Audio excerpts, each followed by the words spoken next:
How's it going, everyone? Welcome back to the GSMC Chip Shot Football Podcast, brought to you by the GSMC Sports Network. I'm your host, Manny Maradiegue, live today on May 24th.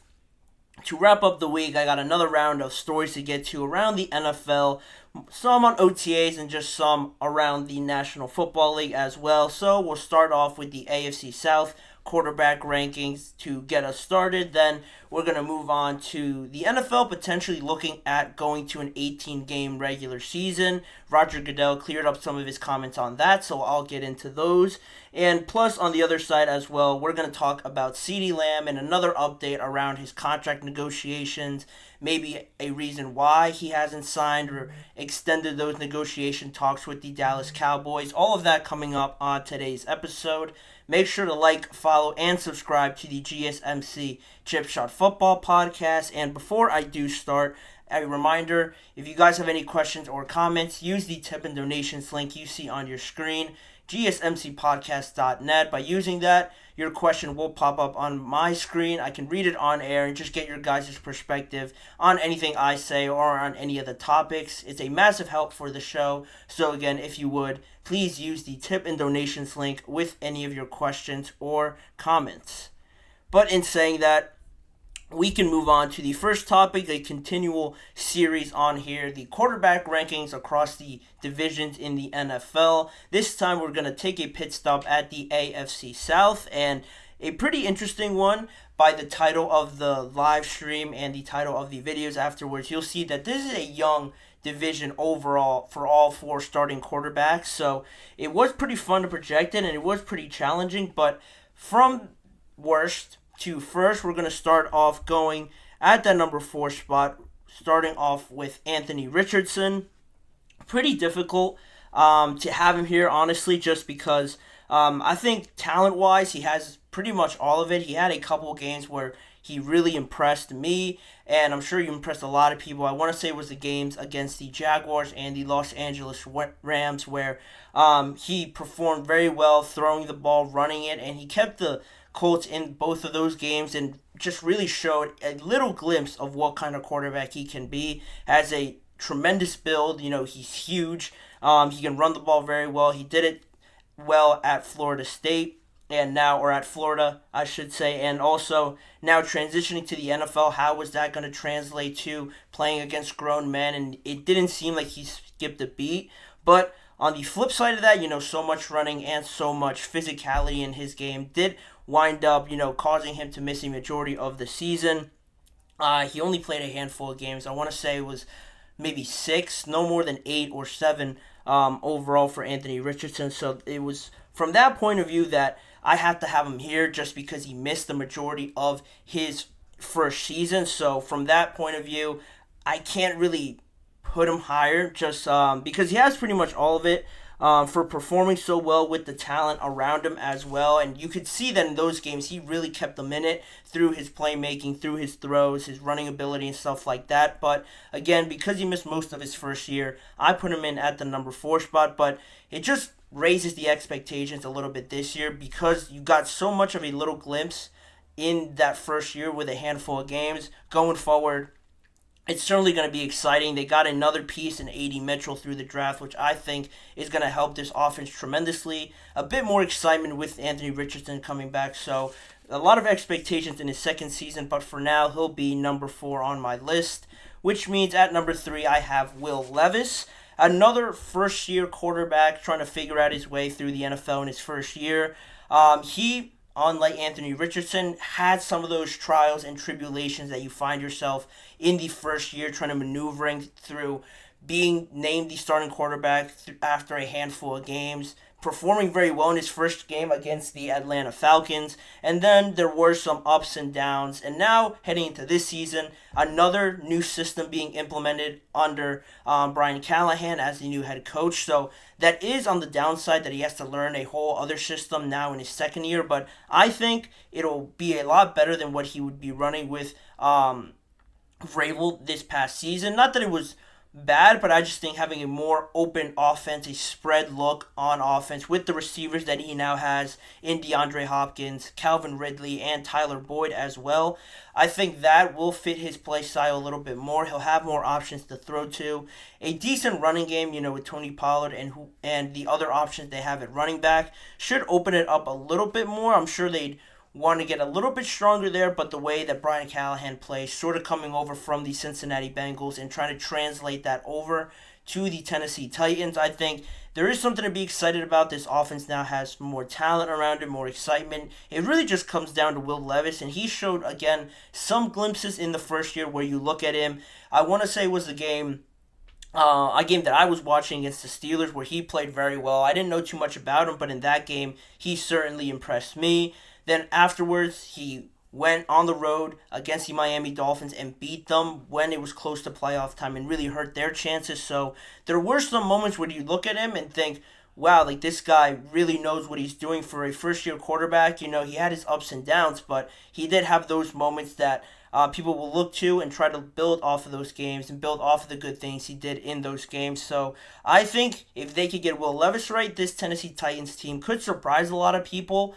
I'm not going to rank them based on where they're going to finish, but I like the talent that they have, and I like their offense especially, and their defense as well a little bit, adding L'Jarius Sneed to a very talented group anyway. But for right now, Will Levis, how he translates into his second year, will have him in as my number 3 quarterback on my list. Then, at number 2, Trevor Lawrence, pretty similar to some of the other quarterbacks, or just really the only one left after Trevor Lawrence, obviously, but a number 1 overall pick, the type of hype that he got and attention he received coming out of college and through his time in Clemson, then getting drafted to the Jaguars. You kind of threw the first season in the bin just because it never really panned out with Urban Meyer and all the off-the-field distractions and stuff that just got in the way of football and his development. You sort of gave him a pass for that first year because you saw the talent there, but to see how it played out in his first year,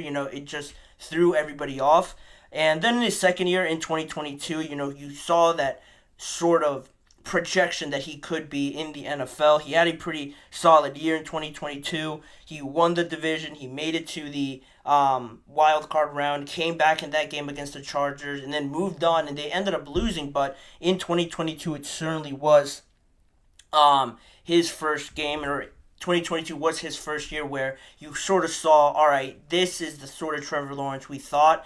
And then moving into this past year now, they had a great start. A lot of people will obviously forget it because of how they ended. It didn't go the way that they wanted, how they lost the division there and just lost a good amount of their games in the bottom half of the NFL season. So from that standpoint, and then moving forward, how he sort of builds off of that, he has a good case to exceed his expectations now with another year under Doug Peterson. I think that's a great match for him to further develop his skills. But the biggest thing with me with Trevor Lawrence, why I'm sort of, I want to put him higher. I think a lot of people expected him to be in more conversations around MVP or Offensive Player of the Year, those sort of conversations with Trevor Lawrence because of how much attention he received. But at the end of the day, it always seems like you want to say he's good, but then there's always a but or accept this or accept that. That's reason with Trevor Lawrence where I don't want to get into the whole contract talks with him, but also why people might be questioning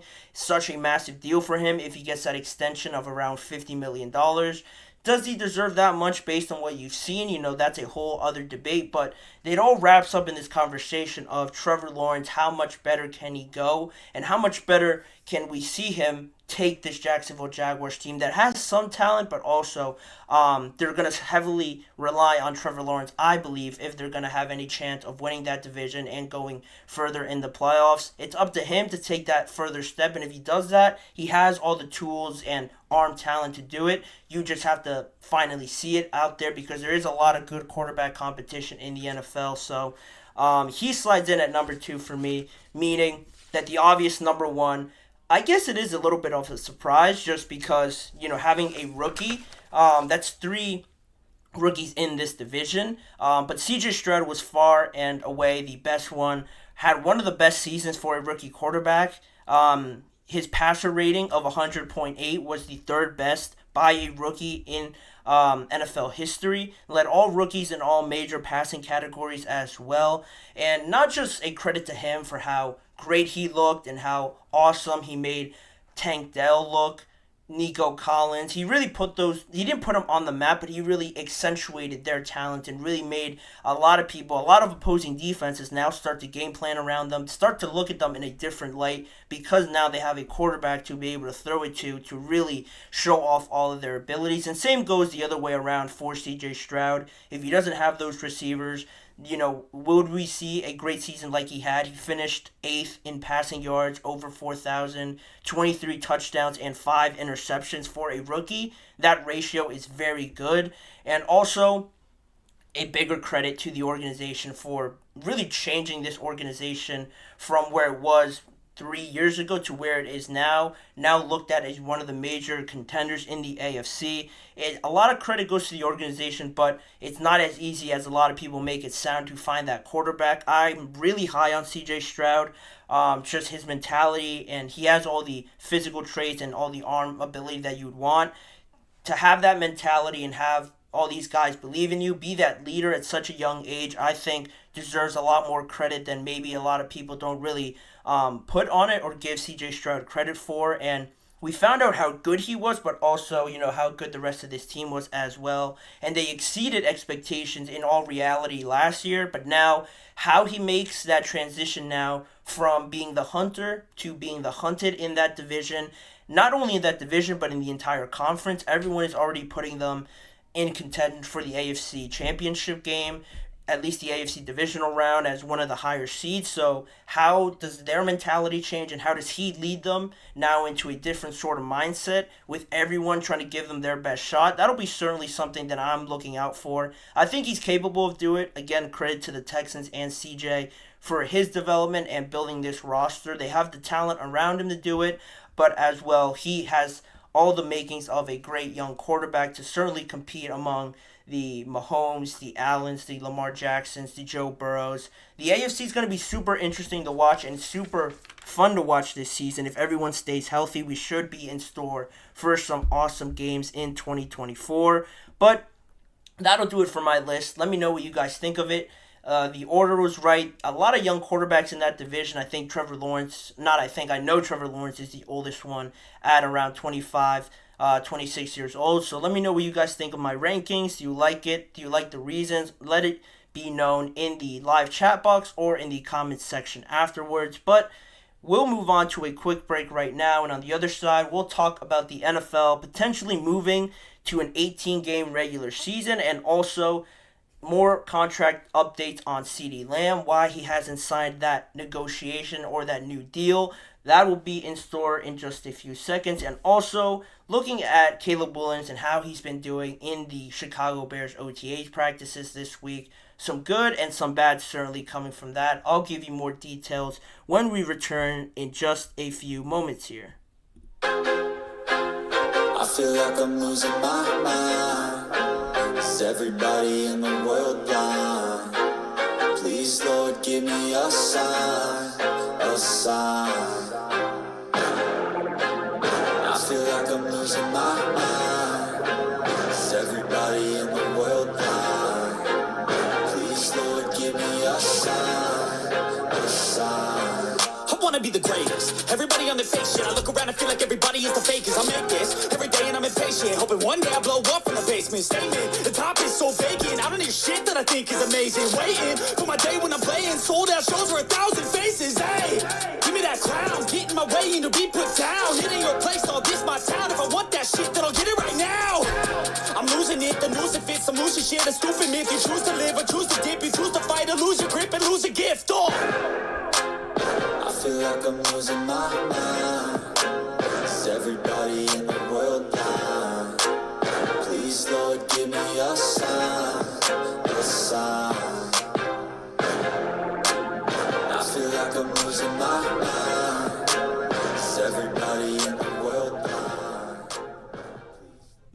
Welcome back to the GSMC Chip Shot Football Podcast. To jump into the second segment, the NFL more on them potentially going into an 18-game regular season. I talked about this before in a previous episode about Roger Goodell mentioning it briefly on the Pat McAfee show. This was back during the NFL draft time after the first night of the NFL draft. Roger Goodell was on the show, and he sort of tossed it out there as a possibility maybe that he would like to see less preseason games really and just more high quality football on the screen for the fans to enjoy. And that's where it was brought up again now that the NFL owners had another recent meeting in Nashville this week. So that was also brought up again, and it was brought up to Roger Goodell specifically about having this whole possibility and when sort of can we see this transition into a reality. And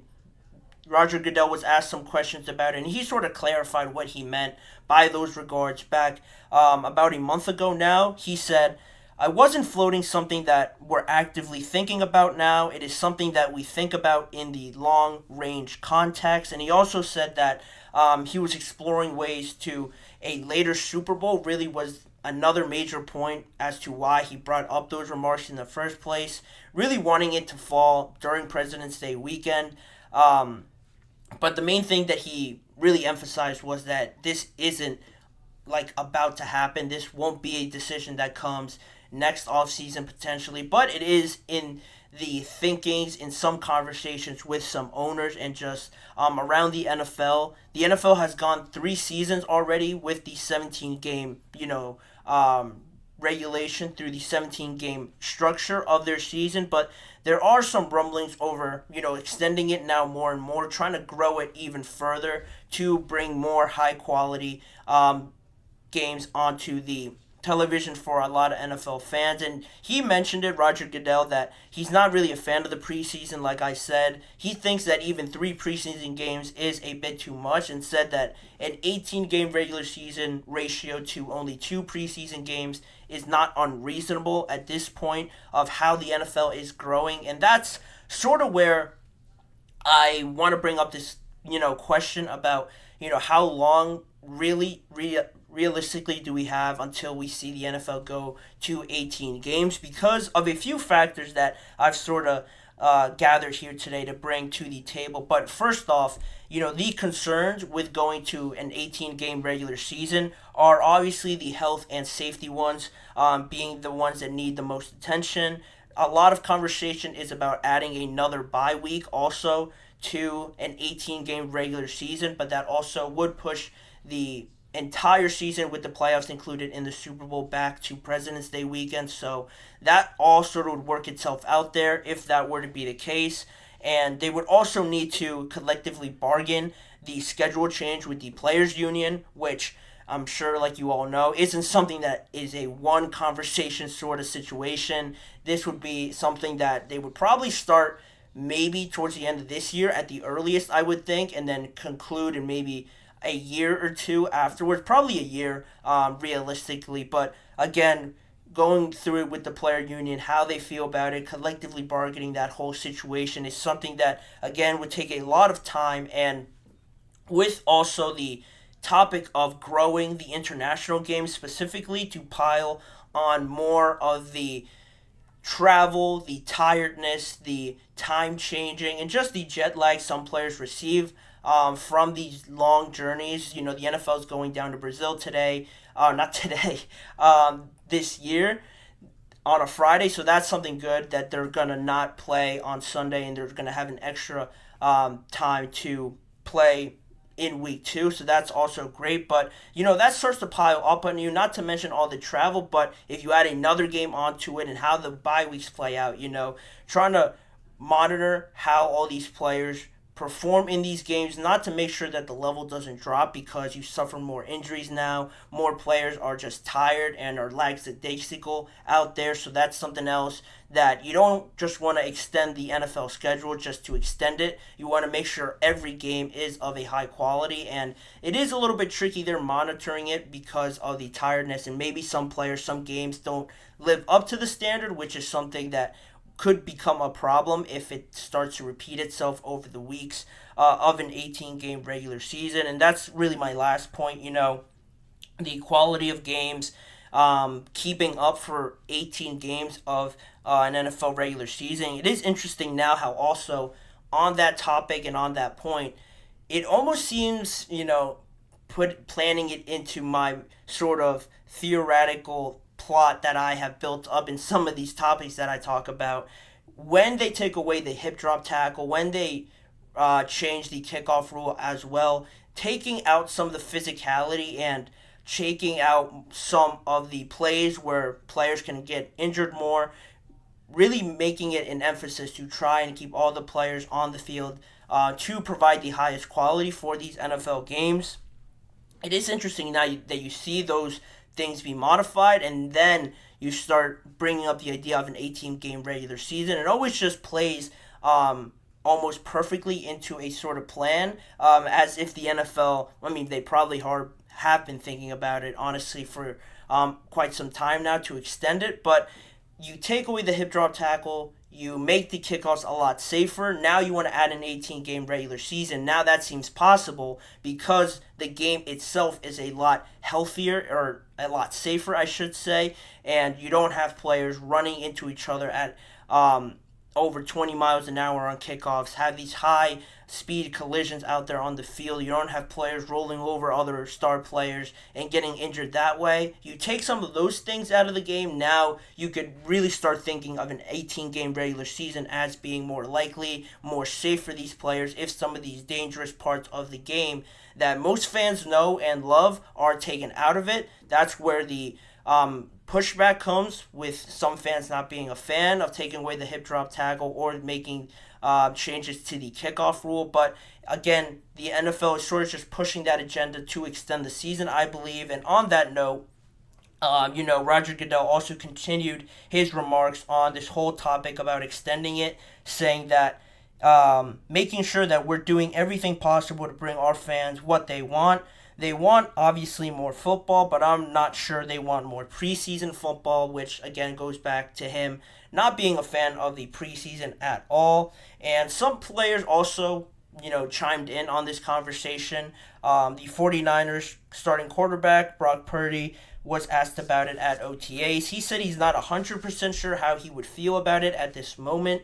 There's some good and some bad that comes along with it, according to him, but he thinks adding an additional bye week would be great for the players and keeping up their energy and their health. And also, Nick Bosa was asked about it, and he gave a funnier response. Clearly not a fan of it from his responses, if you haven't seen them on any form of social media. He thinks that the current setup is just fine. He actually said that the 16-game regular season was fine. He doesn't understand why the NFL keeps adding on to the schedule, but, he seemed pretty unbothered by it. He said he'd play it, but he's just not a fan of it, but he'll just end up doing it anyway.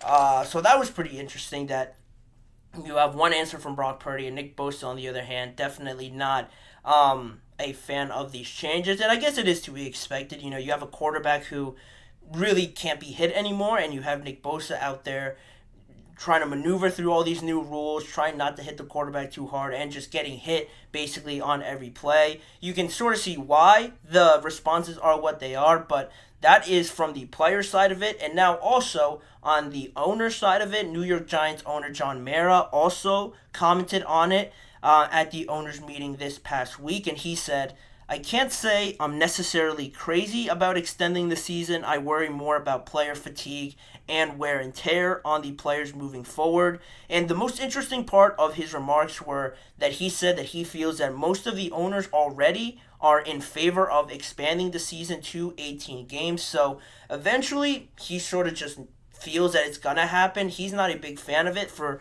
the reasons I listed out before, but it is interesting how he sort of gave a little bit of a giveaway there that it is sort of closer than a lot of people would assume. This conversation just was brought up earlier this offseason with those remarks I said that Roger Goodell made actually on the Pat McAfee show about a month ago. And now with the international games and the new ruling from the NFL, starting in 2025 with the international games going up to 9 games. It also sort of sets up the NFL that way in expanding the schedule because you make that jump from 5 games to 9 games and more teams are going abroad and more teams are traveling all over the world. You'd have to add, in my understanding of it, in my logical sort of processing of all of this, you'd have to add another game on the schedule because if more teams are going abroad and more teams like the Jaguars are playing a couple of games internationally, you'd have to add another game on there just to sort of give them another maybe home game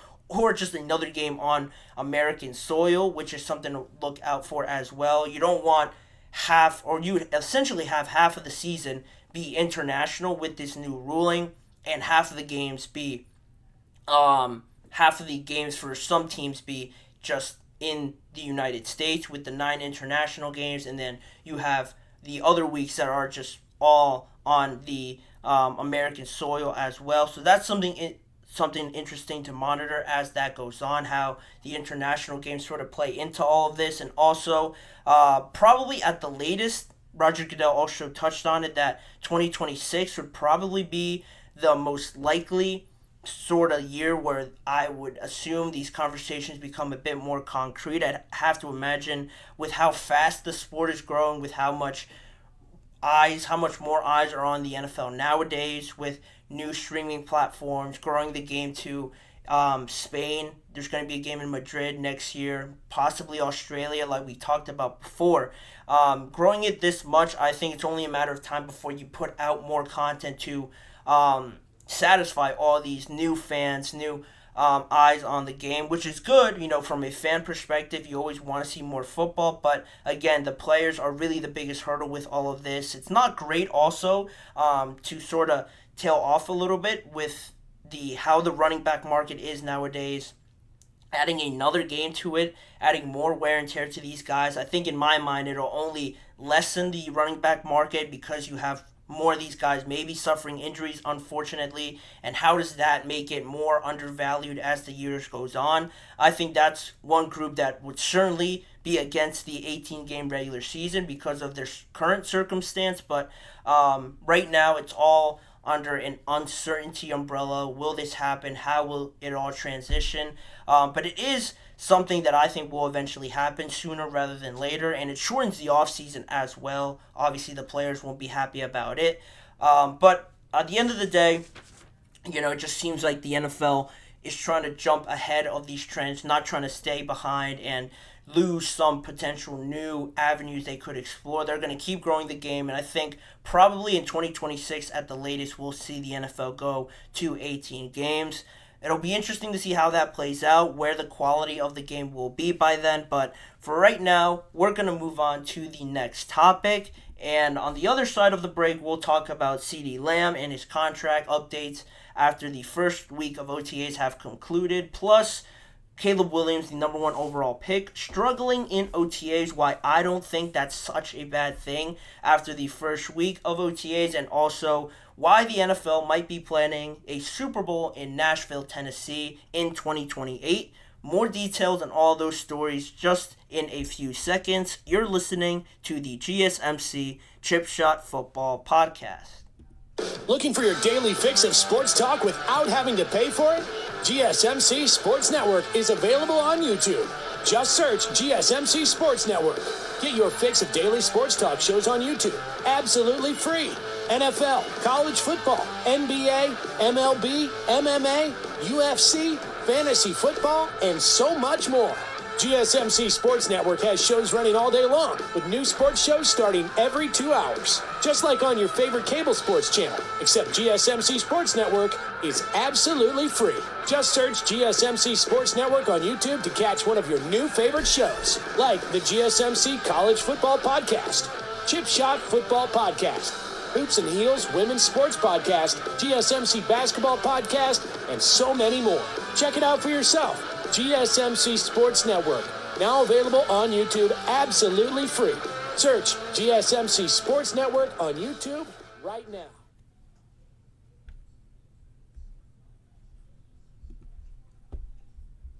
Welcome back here to the GSMC Chip Shot Football Podcast. Now moving on to our third topic on today's episode.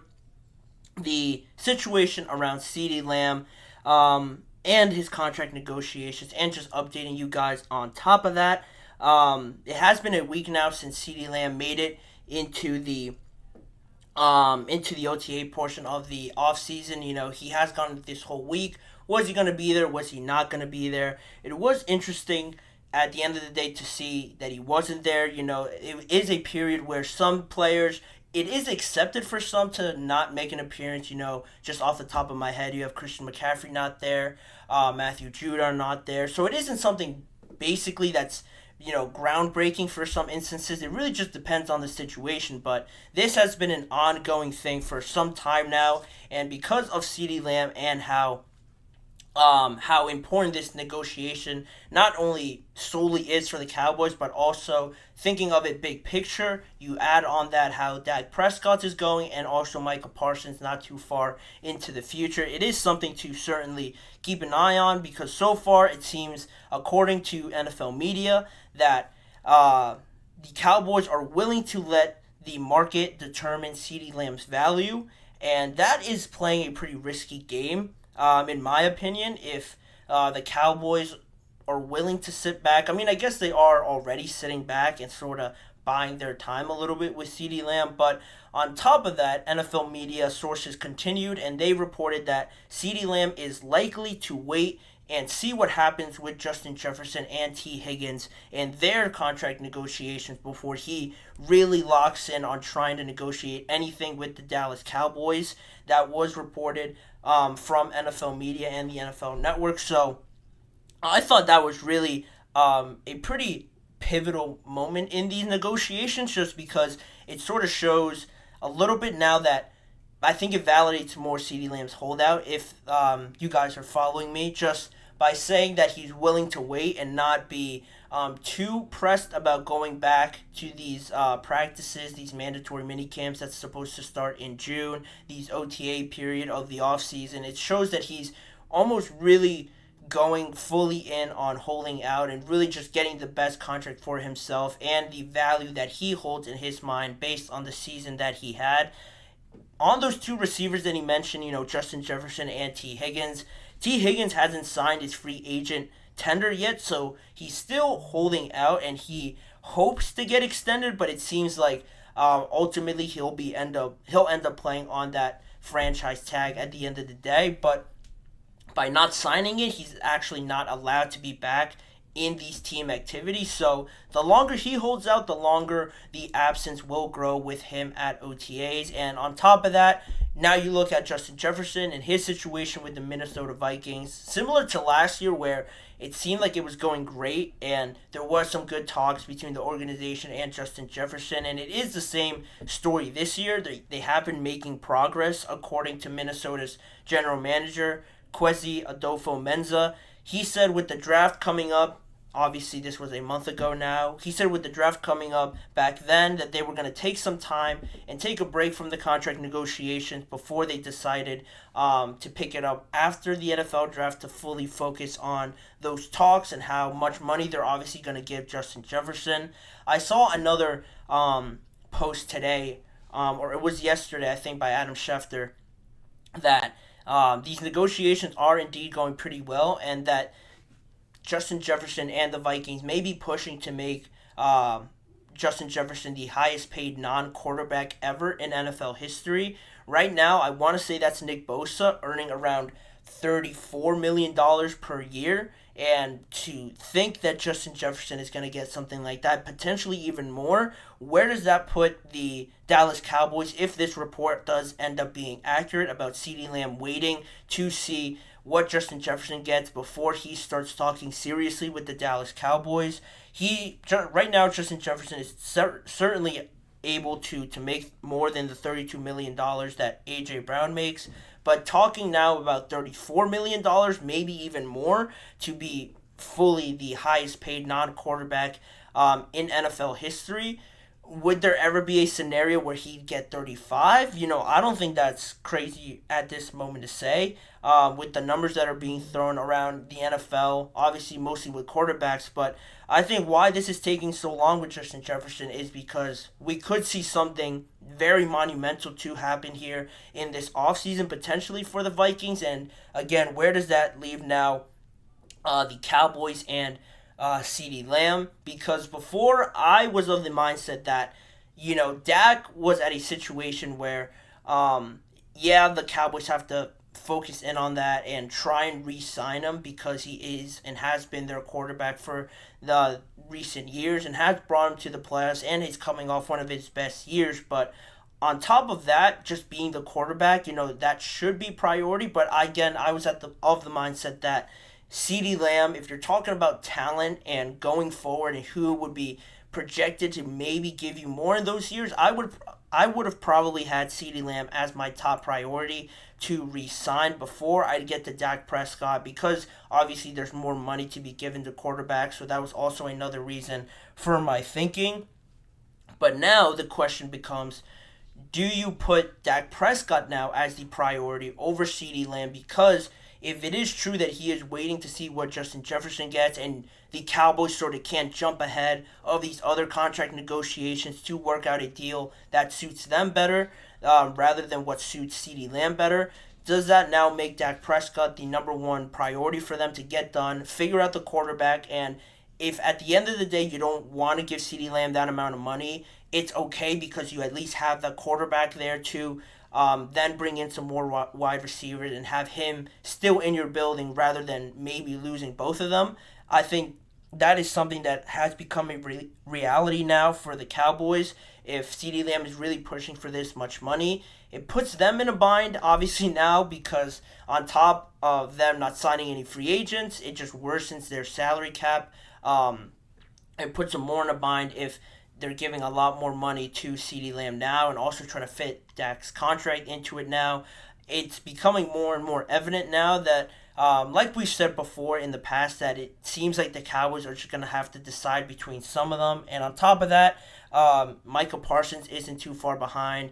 I want to say the highest paid defensive lineman right now, other than the defensive tackles. I know Chris Jones is making well over 20, or he's making well over 30 now as the defensive tackle. Nick Bosa is the highest at 34 for a defensive lineman. Micah Parsons, I'm sure, fits himself in among the top pass rushers as well. So to say he wants to be paid around there, and maybe CeeDee Lamb as well, that's obviously not going to work out for the Cowboys. And if it does somehow work out, how's the rest of the team going to look if you have all of your salary cap going to Micah, CeeDee, and maybe Dak, if you somehow work a miracle there and have all three of them on some of the highest paid players at their positions? The rest of your team is certainly going to falter, and it's not going to live up to the expectations now that you have with the Dallas Cowboys. So the question obviously now is, do you make Dak the priority? And also, do you value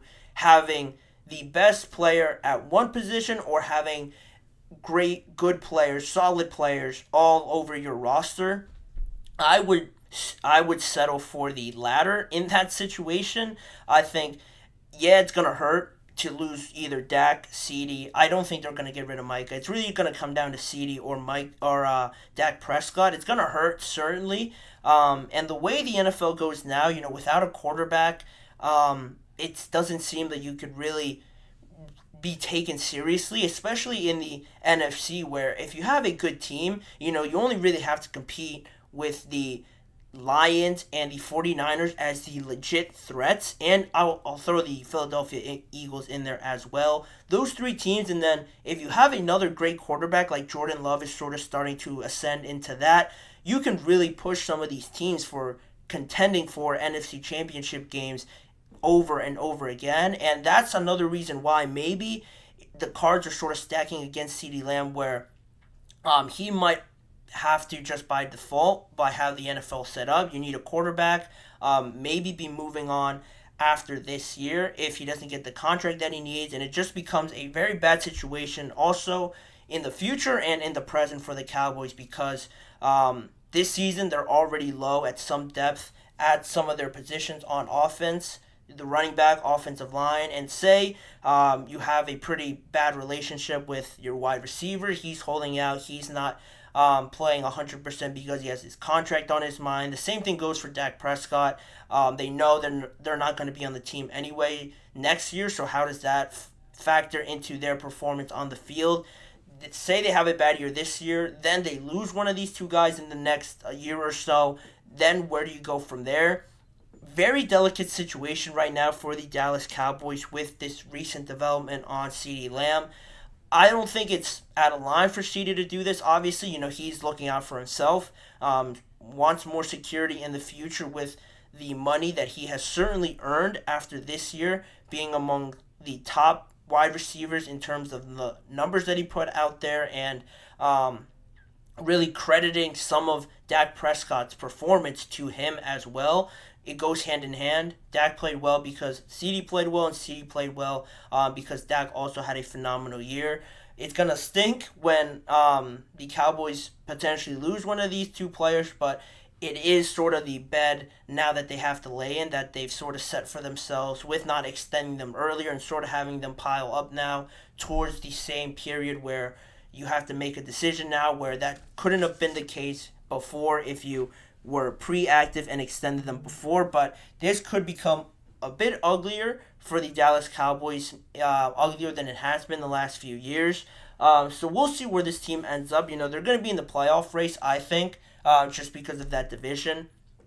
They might not be top of the division because of the Eagles, but they'll be in the wild card race. But this could really be the last chance we see this core of Cowboys players together before some major changes come in 2025 and 2026 potentially. So leave your guys' thoughts on that topic. But for the meantime, we'll be moving on with the show. A few more topics to talk about on today's episode. Caleb Williams' struggles at OTAs, what some of his teammates are saying about it, and as well his head coach and Matt Eberflus. Then more on Roger Goodell talking about a potential future Super Bowl coming to the city of Nashville, Tennessee. The pros and cons about that and more details coming up in just a few seconds. Don't go anywhere. For the best and latest podcasts available anywhere, go to the podcast app on your cell phone and type in GSMC to access free content-rich podcasts on health and wellness, book reviews, sports, entertainment, relationships, social media, movies, technology, finance, and even weird news. Subscribe and download the GSMC Podcast Network's family of shows, available everywhere podcasts are found.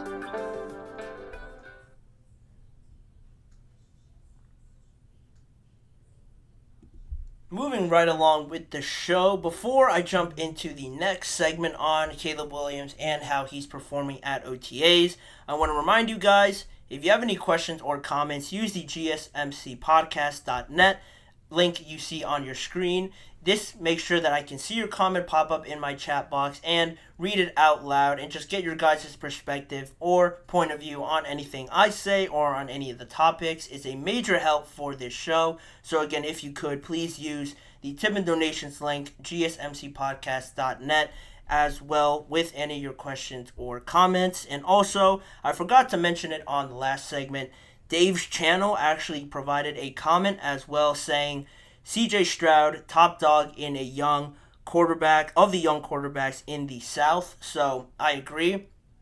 I think he has all the tools to be the top quarterback, not just currently, but also going forward with the team that they have. I certainly agree there with Dave's channel's point. But in saying that, we'll move on to the next topic. Caleb Williams, another very exciting quarterback, another top draft pick, not last year, but obviously this year in the NFL draft. Early on, there was a lot of great news coming from Caleb Williams, with this football in shorts and t-shirts sort of period of the offseason, and not playing against the defense currently in the phase one part of the offseason. Everything was great. Caleb was making some awesome throws. Rome Odunze looked great. Caleb Williams was going to be a Hall of Famer. That sort of talk you get with some of the overhyped news you get to start the offseason. But now, this week, with OTA starting, you get some 11-on-11, 7-on-7, still without pads on, but you at least get to play the opposing defense. And on the first day, on Tuesday, the Chicago Bears safety Kevin Byard said that Caleb Williams took it to the defense on the first day of OTAs, but yesterday it was the first time the media was allowed at practice, and Caleb Williams and the offense this time struggled a lot more against that defense on the 7-on-7 drills and the 11 versus 11 in the red zone as well. Caleb Williams in those drills only had 4 completions and was sacked 5 times. It was also reported by the Athletics' John Green at the practice, and just off of the reports he got from the practice, he said there were a few just missed interceptions. Sometimes Williams couldn't even get the passes off as the secondary used its space advantage in the red zone to shut down receivers. Occasionally, the offense struggled to line up or get a play off as well. I think it's important to preface that there was no Rome Odunze, there was no Keenan Allen, or also the whole right side of the starting offensive line for Caleb Williams. And the offense there, not an excuse, but just something to keep in mind that certainly does affect some of the outcomes. But defensive coordinator Eric Washington also acknowledged the defense's great performance yesterday on Thursday. Said it was a good day for them. They were flying around, and they were really salty from the first day. So they came out there sort of trying to get some revenge on the young quarterback, and they were successful in that. Now, is this a big deal at this point of the offseason to see Caleb Williams struggle? I think it's a big deal, but not for the reason that a lot of people would think. Some people would look at this and say, oh, Caleb Williams, he wasn't everything everyone was talking about. I knew he wasn't really that kind of quarterback to be drafted number 1. People are just waiting for a reason to jump on him and, prove that he wasn't one of the greatest talents we've seen recently come out of college. But I think it's a big deal, but for the reason that it just puts more of a challenge on the plate for Caleb Williams. And at the end of the day, you don't want everything being so great that it almost seems flawless right now for Caleb Williams and almost too easy for him. There is going to be that transition period, and it's more important to have it now at this point where you can correct it right after the play and see what went wrong as well in some situations, rather than having him breeze through the whole offseason. The defense maybe not trying as hard as they can on the number 1 overall pick, and then once the season comes, you have all these problems and all these struggles and mistakes that he's making. It's rather to get it all out of the way now, and Kevin Byard sort of touched on it a little bit. He said that this is what it's supposed to look like when a rookie quarterback plays a young top 10 defense in the NFL, all in good spirit, but he also stated that these rough days will only help Caleb Williams, and I think that's pretty much where I fall as well. There was some good also from yesterday's practice in OTAs. There were some good connections on some screens and good connections, a good relationship sort of starting to build there with DeAndre Swift, so that was a nice positive as well. Also a few nice throws just in general from Caleb Williams on those 7-on-7s to DJ Moore and Gerald Everett as well. Matt Eberflus also said he's already seen some growth from Caleb Williams yesterday in understanding concepts, some of the coverages. Yeah, he struggled with some of it, but he is starting to learn from those mistakes very quickly, which is something you'd love to see from a guy that they put a lot of stock into. To see him learn quickly right after that, ask questions on it, is something certainly that you can build on. And also, offensive coordinators Shane Waldron and Matt Eberflus as well also said that they're not holding back at all on Caleb Williams. They're not taking it easy on him just because he's a rookie. He has gotten all this hype. He has been touted as one of the best quarterbacks, like I mentioned before, to come out in the NFL draft. So there's no reason to hold back on him, to keep the training wheels on for that long. They're not holding back, and they really want to see him try and pick up this offense as quickly as a professional quarterback who has been doing this for a while would usually do it. And they've been pretty impressed with how quickly he's taking in all that information and relaying it back out in the huddle. Yeah, there's some mistakes, but at the same time, they are seeing that growth. And I think that's also really important to see right now for Caleb Williams, because it shows, one, that your defense is a high-caliber defense. You don't want a first-year player going in there and picking them apart. If he's as good as advertised, he will, like he did in the first day, but also the defense has to show some sort of hold there to show their capabilities, and I love that from the Chicago Bears players, not taking it easy on Caleb Williams, and it's great competition, and it just shows more motivation as well for Caleb to study harder. It only grows that chip on his shoulder even more to go out there and sort of prove those guys wrong, stick it to them the next practice, and that's really the best part of the OTAs period, when you can't really hit anybody. You go out there, try to perform better, work on these technical things more, and beat the opposing defense, even if it's your own defense, that way, rather than going out there and hitting some guys and being stronger or more physical than them. I think that's one of the coolest parts about this part of the offseason, and also it's good to hear him make some mistakes, but also keep a positive outlook and learn from it. That was according to DJ Moore, what he's seen from Caleb Williams so far. And, they have the you have to see the whole offense together as well. I sort of prefaced it by saying some of them missed out on the first week of OTAs, but next week when you get more players in there and you get full strength offense versus full strength defense, I think that'll be more entertaining. And it's another chance to see Caleb Williams grow with what he can do with the full offense. Right now, it's a little bit bumpy for the young quarterback, but it isn't anything to sweat about. He's going to do great. I think they got their guy finally in Chicago. I'm very excited to see him come September and throughout the whole regular season, how he tries to change the narrative around the Chicago Bears. But that'll do it for that segment. I'll go to a quick break right now, and on the other side of it, we'll talk about some future plans in the NFL, around some future plannings on the Super Bowls and how it could be coming to a new stadium in Tennessee and to the great city of Nashville in 2028. Don't go anywhere. We'll be right back. You're listening to the GSMC Chip Shot Football Podcast.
Back here now on the GSMC Chip Shot Football Podcast to wrap up the week with this last segment. I sort of talked about a little bit on the Jaguars' new stadium, that coming to the NFL in 2027, if my memory serves me right. So now we'll transition a little bit now to the Tennessee Titans, I should say, and their plans for a new stadium. Theirs was actually announced last offseason in August of 2023, and the Titans announced their new $2.1 billion stadium to be ready by February of 2027. That news of the specific month came out more recently, but the new stadium will have a dome on it. They'll have also less capacity held at the stadium, but better sight lines to the actual field and the game as part of the new modernized, very high-tech look to the stadium. If you haven't seen it already, I'm sure you can find it. It's been out there already for a while now, so it looks pretty cool, but that'll come in a few years. It isn't a renovation, so the Tennessee Titans will continue to play at their stadium through 2026. And once 2027 comes, hopefully it all comes according to plan and they're able to play in that new stadium as part of the new deal and the funding from the city of Nashville and Tennessee as well. They agreed to a 30-year lease as well to ensure the Tennessee Titans stayed in Tennessee for the next 30 years. So that also comes with it, trying to ward off any plans of them maybe relocating to anywhere. I think it's good for the state of Tennessee and also for the city of Nashville to keep them there. There is a lot of attraction just with the city itself. You have a lot of people going there regardless, and now to have a new stadium being built there, a $1.26 billion in public funding, the largest public funding subsidy ever for an American stadium, just exceeding the Bills' $850 million approval for their new stadium as well. But that sort of brings up now the bigger topic about a potential Super Bowl now coming to Nashville if the NFL continues with their trend of sort of rewarding a new stadium. If it looks great and there's a lot of positive feedback early on, they usually give one of these new stadiums a Super Bowl, the opportunity and privilege to hold such a massive game. And if the if the Tennessee Titans stadium looks great and has a lot of positive feedback, like I said, I don't see them going away from that. And it all sort of lines up perfectly in a sense because the next three Super Bowls are this year in New Orleans, technically in 2025, then in Santa Clara in 2026, and then in Los Angeles in 2027. Obviously in February, they're all booked until then. Oddly enough, this new stadium will be finished by February of 2027, ready for the fall of 2027. So could the NFL reward them right away and give them the privilege of hosting the Super Bowl there in 2028? Roger Goodell was asked about it at the NFL owners meeting this week on Tuesday.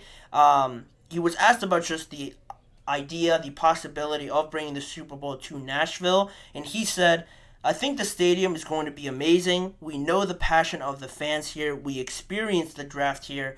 And I think a Super Bowl here would be very successful." You also had Tennessee's governor, Bill Lee, also recently advocate again for the Super Bowl to be in Nashville. He actually said he advocated for it 6 years ago when he took office. So this has been an idea floated around there for some time now. And it is difficult because of Nashville. The city is great, and then bringing the Super Bowl to the current stadium that the Tennessee Titans have right now, that might be looked at with a weird look. Why is the Super Bowl being played in Nashville? It usually is in a bigger market and stuff like that. So with the new stadium coming there, and if it all turns out great, I think this is a great opportunity to bring more people to the city of Nashville and sort of get to know it a little bit better, enjoy the Super Bowl, and have more people just in that market for Tennessee and Nashville as well. It'll do great also for the Tennessee Titans as a whole. If you get more people in there, have more positive reviews on the stadium, hopefully, it'll only do great things for the Tennessee Titans as well. And also, with recent news of the construction recently getting underway, it already has begun on the new stadium. It is just a few miles away from where the Tennessee Titans play currently, but it should be still in close proximity to where the stadium is now, so there won't be a lot of major changes in regards to traveling within the city and stuff like that, and no major real changes occurring to other major parts of the city as well, because it is a new stadium. Again, I'll re-emphasize that, and trying to change such a huge project from one area to another one could come with certainly a lot of problems, but it seems like the two have gone over that recently. And with saying that, the Jags also, I'll bring the Jaguars back into this conversation a little bit just because their new stadium is set to be done around 2027 as well, and how the determination is done between the Jaguars possibly getting it, down there in Florida, another attractable market to the NFL. They've had a lot of events at Hard Rock Stadium down there in Miami. I would think that Jacksonville is also just as an attractive venue for a Super Bowl and just for people to come anyway because the weather's always great. How did the NFL makes that determination between Nashville and Jacksonville, I think will be a pretty fun battle, I guess I would say, between the two of them to host the Super Bowl in 2028. But regardless of who goes first, I think it's only a matter of when one of these teams and their new stadiums gets to host a Super Bowl. Pretty exciting, again, for Tennessee, that now ushers in a new era with Brian Callahan, some more exciting players, and now a new stadium.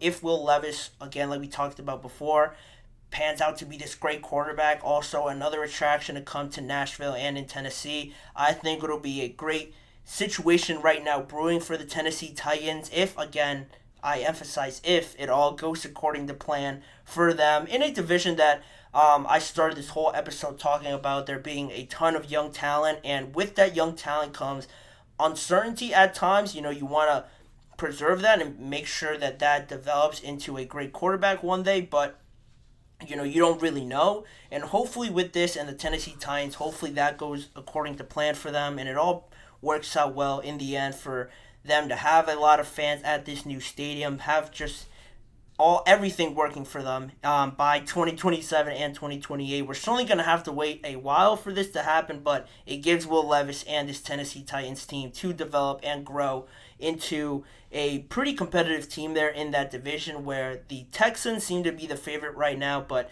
Tennessee is slowly building something there. Don't count them out just yet. I like what they've done so far. Now it just becomes about execution from them and their new head coach there in Brian Callahan. But in saying that, that'll pretty much do it for this episode. I want to thank you guys for tuning in again to this rendition of the GSMC Chip Shot Football Podcast, brought to you by the GSMC Sports Network.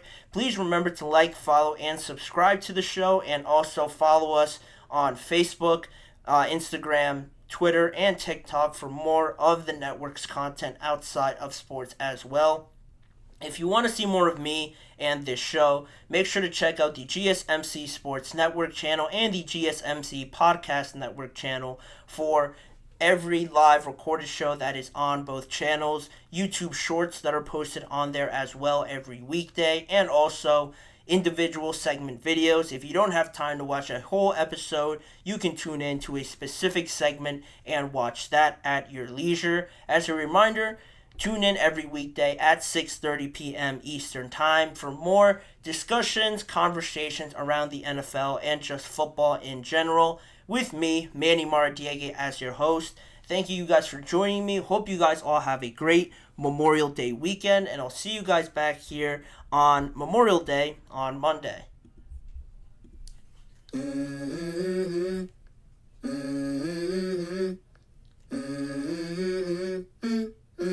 Let's go. I wake up to a little bit of drool on my pillow, feel like it's gonna be a bad day. Yeah, I'm tired of shit, and the coffee ain't hit yet.